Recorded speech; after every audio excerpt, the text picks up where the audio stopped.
Welcome back to Business Cheerleaders and Mentors Conference. So, in part one, I was at the stage where I was sharing how I discovered when I came into medical recruitment in 2005 that this ability or this aptitude I had of helping people develop. So that's personal development, people development. Because you hear words like staff development, personal development, and people development. Okay? So staff development is what we use in a kind of institutional capacity, staff development. You want to develop your workforce. Then you have personal development. So personal development, it sort of brings the responsibility on the employee, on the individual, so that they would be responsible for making sure they take advantage of the opportunities that were available within the organization. Now, people development is a word, an expression that is used when you have an individual that oversees people. So management is one of the things we think about. Team leaders are one of the people we think about. So that's people development. You want to make sure that the ones that do the work, the ones that you delegate responsibilities to, are not just there to abide by the rules of the organization or the rules of their employment, but in addition, they are also uh, being motivated to get something out of the transaction. Okay, because what happens with a workplace situation is there is a transaction. There's this transaction where the employment gives takes from the individual their time, their skills, their in ingenuity, creativity, and in exchange, the employment gives them uh, income. So rather than them having to find their own means of income, they give that responsibility to the employer.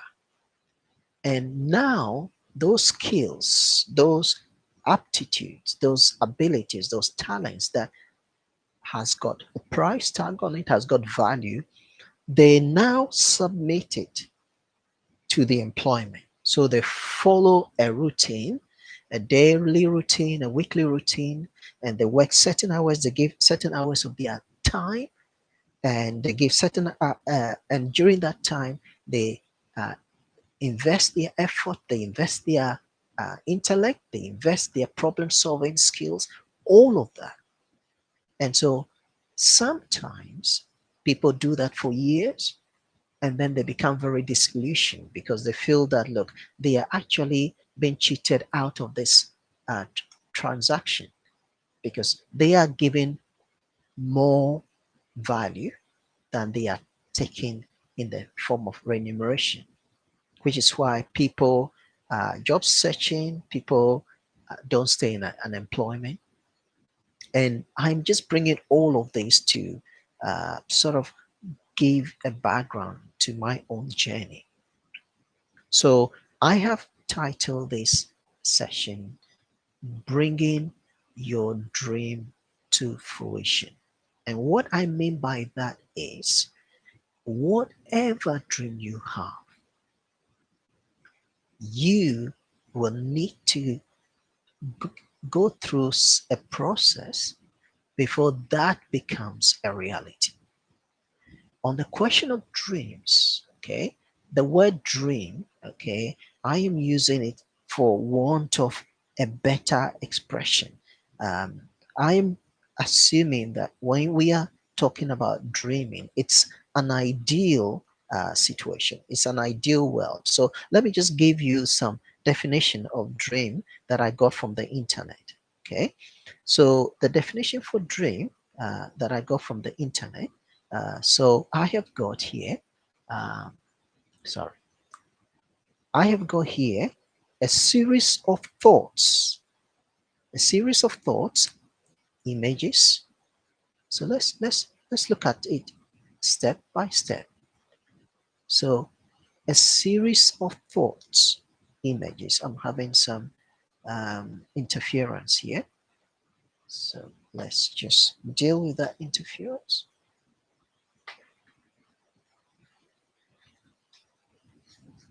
Okay, I think we're sorted out now. So let's begin. It's a series of thoughts, a series of thoughts, images, and sensations occurring in a person's mind during sleep. So that's the bit where you are asleep and then you have um, an experience of thoughts, images, sensations, and then you wake up and realize that this was a dream. So similar to fantasy, not nightmare. So fantasy is more like a more ideal scenario, too good to be true.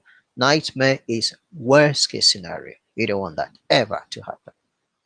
Then, or your worst nightmare, your worst fears. So the other thing which is akin, which is closer to what I am referring to, is a cherished aspiration, ambition, or ideal. So let's make sure that we've got. Okay, I had tried to record some of that in Zoom, and I've just started that recording. So it's a cherished. What is a dream? A dream is a cherished aspiration, and I'm getting this definition from the internet. A dream is a cherished aspiration, ambition, or ideal. I fulfilled a childhood dream when I became a champion. You cherish it, you aspire, you have the ambition to achieve something or ideal. So there are three markers to this. So let's say the past or what you are coming out of. Obviously, what you're coming out of is not ideal, because if it were ideal, you wouldn't be wanting something better. Ideal does not mean it's unpleasant. Ideal means it doesn't do it for you anymore. It doesn't satisfy. It doesn't fulfill you anymore. So that is what you're coming out of. Now, the second marker is the present, the moment. Now, if you're spending your moment wanting something better, rather than settling it and staying with what you are, that also uh, is another thing. So that's another marker that you are going forward. And then we've got the ideal. So that's the end state. That's the destination. That's the dream. So that is what I mean by bringing your dreams to fruition. So the process of dreaming, which is a cherished aspiration, ambition, or ideal, the process of dreaming is not a passive experience. It's not something that you just sit back and just fantasize and just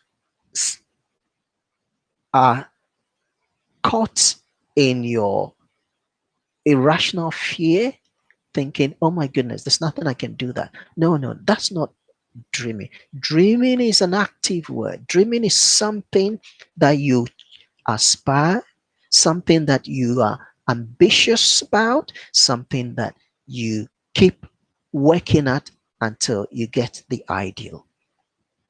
That is the true sense of dreaming. And so when I came to medical recruitment in the mid 2000, so when I came in 2005, and I watched the result of my interaction within my job role, I watched how I had this ability to inspire people.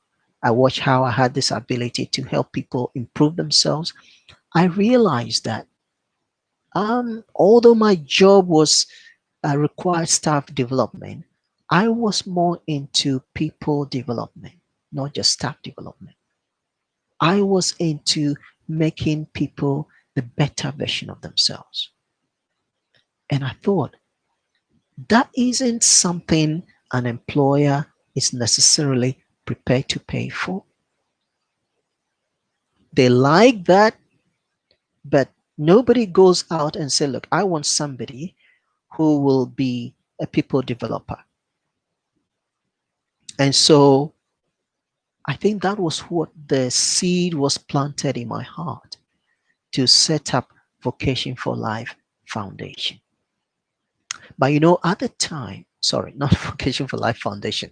Vocation for Life Foundation would be the charitable bit, and we are not there yet.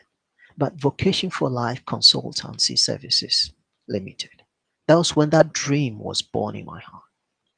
So now I'll come back to that in another recording. But what I want to say now is about business cheerleaders. So who is a cheerleader? Now, if you've ever watched American sports, okay, you know of cheerleaders, okay. So cheerleading, this is the definition from the internet. Cheerleading is an activity in which the participants cheer for their team as a form of encouragement. So they cheer for their team. So participants identify with a team and then they want to encourage, so they cheer the person on. And usually the cheer comes in when the person is in a very, very, should I say, difficult stage, and they kind of look like they are about to give up or they are worn out. They cheer them on. But it also happens when they are at the stage where they are about to uh, bring the cup home. They're about to win. So they cheer them on to finish the good work that they have started. It can range from chanting slogans to intense physical activity. It can be performed to, so this is the chanting bit, cheerleading. So there is a sound that has to be made when it comes to cheerleading. And obviously, when it comes to the term business cheerleaders, I've got some people that are called business cheerleaders. Now, I hear from them a lot. They send a liner, they send sound bites, they say, look, you're doing well, they send emojis, they say, look, come on. They are cheerleaders because they are encouraging, they are providing a form of encouragement. Okay, so sometimes cheerleaders also provide entertainment. So when the atmosphere is stressful, cheerleaders could say, let's go out for a meal, let's go out, let's do something, just take a break. That's cheerleading. Now, what about mentoring? So mentoring, what is the internet say about mentor? So it says an experienced and trusted advisor. He was her friend and mentor until his death. Now that's the noun. The verb, the process of how to mentor, advise or train someone, especially a younger colleague. Okay, so we've got an experienced and trusted advisor who is a mentor. We all need an experienced and trusted advisor who is a mentor. And we all have to, at some stage, participate in mentoring because we all have got something to offer.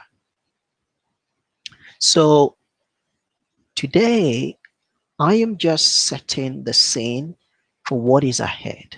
What are my aspirations with Vocation for Life? So with Vocation for Life, I hope to be involved in people development. And the industry that I have started with is the healthcare industry. And I'm making inroads in the nursing home and the residential home sector. So I want to start with those who have got a nursing registration. So if you have got a nursing registration and you want to make a difference in the residential home, care home sector, an area that people have to use. They need that because there are elderly relatives who at some stage cannot look after themselves, and they are then sent to a nursing home or a residential home or a long-term care facility. In that long-term care facility, if it's a nursing home, they have 24-hour nursing care. So you have registered nurses who provide that nursing care.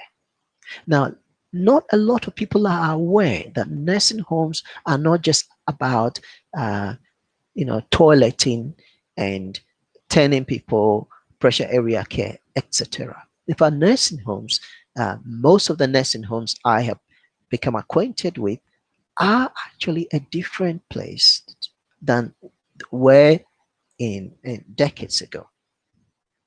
And so in nursing homes, you have such opportunity of meeting people in a more relaxed environment, almost homely environment. Now, obviously, there are places like where most of the residents have are in need of dementia care, and even that, the opportunities for learning about the human brain, it's amazing. So there are prospects for having the multidisciplinary exposure. And to some degree, you might be working in the NHS on a hospital ward and not get the opportunity to interact with members of the multidisciplinary setting as you would in a nursing home. So for people who are wanting to further their education, for their continuing professional development, that actually could be a very great opportunity for you. And so my thing is, I want to help people see the most shiny side of nursing homes and residential homes. So that's one factor of it. Now, the other factor is I'm interested in healthcare assistance. So you're probably wanting to look after somebody who is in need of care. Maybe you've looked after an elderly relative and you thought, I've got this caring side to me. Or maybe you have children, maybe late in their late teens and school leavers, and they have got a lot of time on their hand, and you want to expose them to the finer side of things. They expose them to a caring profession. Working in a nursing home is one way of starting. And I'm not going to be able to go into details about how to get into the nursing home career. But I would, and for that, you can contact me later. But this is one industry that I am choosing to make a difference, to make a mark there. And it's part of my dream that the people that I encounter, the people that I work with, the people that work with me, because I'm going to be recruiting staff as well, that I can inspire them. I can now use my aptitudes, my skills to inspire them, and vice versa. So that is where business cheerleading, business mentoring comes from, because I would be like a cheerleader for them. I'll be like a mentor to some people. And also, I have people that would be providing the same for me. Now, just finally, I just want to make another point. So I'm aware that people are not going to want to just see working as a nurse or as a healthcare assistant for Vocation for Life as an end in itself. I'm aware of that. Who would want to uh, consider the ultimate goal, the ultimate dream to be working uh, with me, for me, or especially when I'm a business that started last month? So this is the point I want to make. The point I want to make is, because of my years of experience in the medical recruitment sector, in the healthcare industry, I am actually have had the opportunity to be linked with others in the industry. And so When you come and work with me, when you join forces with me, when you and I become part of a team, you will be potentially introduced to a network, a wider network of people. And that is what I want you to think about. And if you have any questions for me about future careers in the healthcare sector, where I can be of assistance, of support, I want you to know that this is more about creating a platform, a network where we can share mutual ideas. And I look forward to hearing from you. And with this video clip is going to with this live stream and the recording is going to be some information about how we can get in touch with each other and make this work. So, on that note, I am going to just conclude this session. And thank you very much for tuning in. Wish you all the best and you take care. Thank you.